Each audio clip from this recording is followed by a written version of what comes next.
If you've ever wondered how to search all Gmail accounts in your name, this tutorial will walk you through the official Google recovery method step by step. This is useful if you've forgotten which email address you used, or if you want to check what Gmail accounts are linked to your recovery phone number or recovery email. Before we begin, if this video helps you out, please hit the like button and subscribe for more quick tech tutorials. Alright, let's get into it.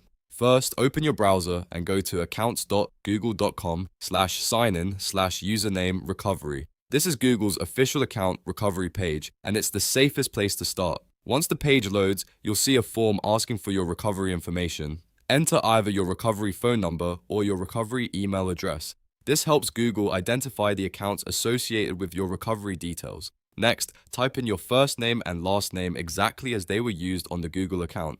It's important to enter the name carefully because this is part of how Google matches your account records. After that, click Next to continue. Google will now send a verification code to your recovery phone number or recovery email, depending on which one you entered. Check your messages or inbox, find the code, and enter it into the verification field. Then click Next again.